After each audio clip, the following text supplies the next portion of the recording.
Bonjour à tous, j'espère que vous allez bien. Aujourd'hui en direct de l'océan. Voilà. Voilà, ça fait une semaine que je suis en Bretagne pour du woofing. Alors le woofing c'est quoi? C'est en fait tu travailles 4 heures par jour et en échange tu es logé, nourri. Et donc là je travaille dans une ferme bio pour de la production laitière. Voilà, je nourris les petits veaux, tout ça. Non, franchement c'est une merveilleuse expérience. Et en fait, aujourd'hui, j'incarne la joie, j'incarne le bonheur, mais intérieur. C'est-à-dire qu'avant, j'étais joyeuse quand voilà, en général, je rencontrais un homme et voilà, c'était de l'extérieur, en fait, c'était une joie extérieure. Et en fait, il y a 1 mois et demi de ça, je me suis libérée du cannabis. Le cannabis, donc j'étais dépendante depuis 20 ans, avec des moments d'arrêt, des moments de reprise, tout ça. Et moi je vais être honnête avec vous, comme dit je suis transparente, surtout en cette période assez difficile.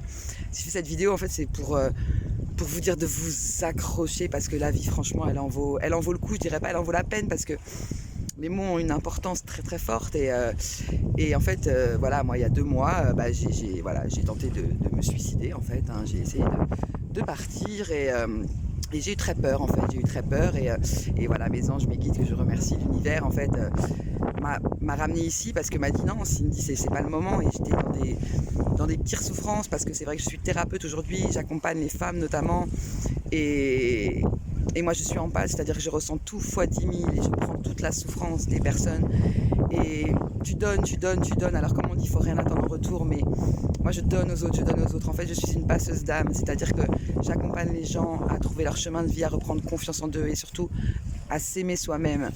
Et des fois c'est difficile, et je sais que j'ai aussi ce côté, voilà, je suis très solitaire, mais voilà, j'ai besoin de quelqu'un pour m'accompagner dans la vie, pour partager. Je suis très sociale, attention, très sociable, je rencontre plein de gens, j'ai plein d'expériences, c'est clair, mais je me réveille le matin, je suis toute seule. Et parfois, t'en as marre en fait. T'en as marre, t'aimerais bien que ton masculin sacré t'accompagne sur ce chemin. Et aujourd'hui, en cette Saint-Valentin, qui pour moi est une fête commerciale, mais nous rappelle en fait l'importance de l'amour, du partage. Parce qu'on n'est pas, comme on dit, l'homme n'est pas une île en fait, on n'est pas venu là pour vivre seul. Et je suis passée par des moments de souffrance très très difficiles, comme tout le monde de toute façon. Bon, j'ai pris ma dose quand même, j'avais signé avant de venir ici, j'avais signé voilà, d'incarner toutes mes blessures, l'abandon, le rejet, la trahison, l'injustice, tout ça. Et moi je ressens les choses très très fort et parfois c'est compliqué. Et en fait aujourd'hui je renais quoi, je revis et bien sûr qu'il y aura toujours des hauts et des bas dans la vie parce que la vie c'est ça, la vie c'est, comme on dit dans le bouddhisme, la vie est souffrance d'une certaine façon, mais on est là pour apprendre, on est là pour évoluer, pour évoluer notre âme en fait.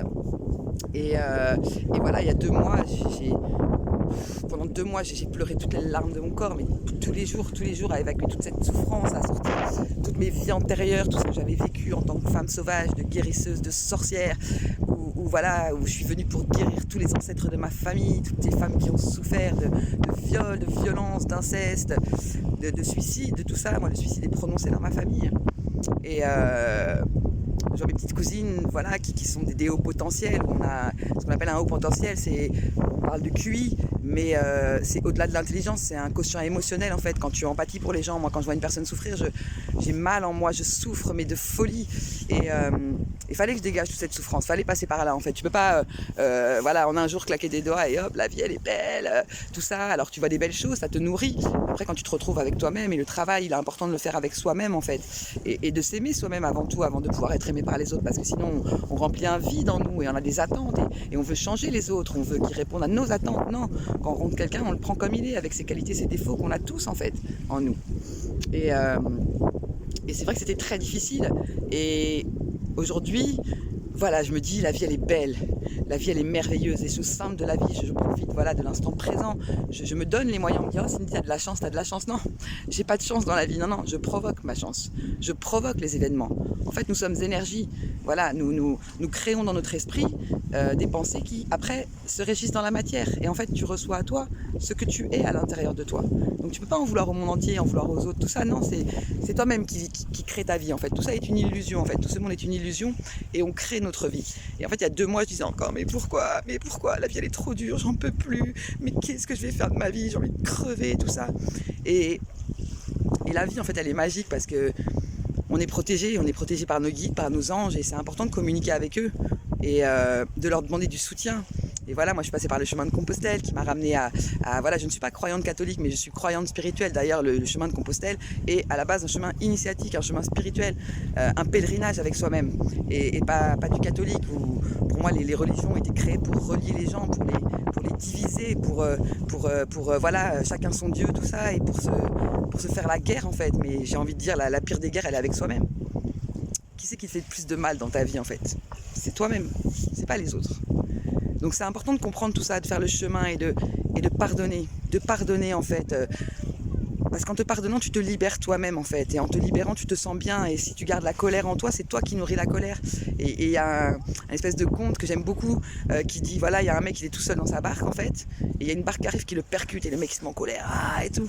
Mais en fait, l'autre barque, elle est vide en fait. Donc finalement, la colère, elle était en lui-même. C'est pas les autres qui ont réveillé sa colère.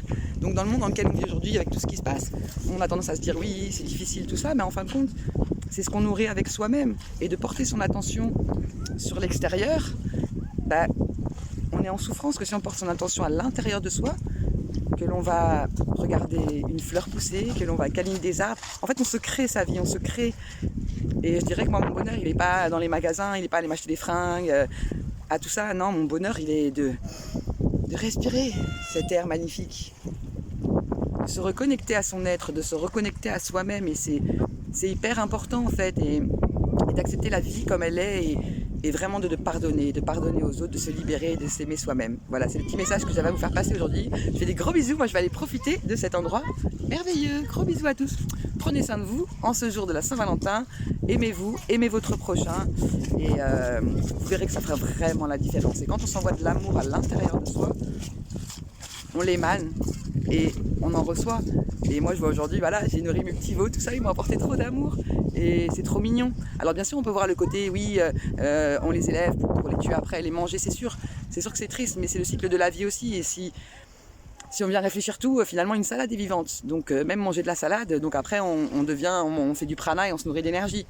Chacun sa vie. On est venu vivre ici une expérience terrestre. Donc voilà, moi j'aime boire ma petite bière, j'aime profiter, j'aime manger de la viande, mais voilà, en essayant de respecter les animaux, en essayant de ne pas en manger tout le temps et de me nourrir de belles énergies, et voilà, et pas passer mon temps devant un écran, devant la télé. Tout ça est fait pour nous endormir en fait, et de pas éveiller en fait notre âme en nous. Et quel plus beau cadeau on puisse faire au monde, de se guérir, de s'éveiller et de partager après tout ça en fait. Mais c'est dans la solitude qu'on apprend tout ça, parce qu'on est trop perturbé par l'extérieur en fait. Il faut vraiment se reconnecter à soi-même. Moi la méditation c'est quotidien, réciter un mantra, et je nourris en moi, je réveille mon âme, je réveille mon amour de moi-même. Et voilà, quand je vois qu'il y a 2 mois, j'en pouvais plus, et là que je renais, et que c'est vraiment profond en moi en fait. Et c'est magique, franchement, ça vaut la peine, ça vaut le coup. Ça vaut le coup, donc accrochez-vous. La vie, c'est des hauts, c'est des bas en fait, c'est la vie, c'est comme ça. Mais il y a des belles choses qui nous attendent. Allez, gros bisous, à très bientôt, et prenez soin de vous, et surtout, aimez-vous.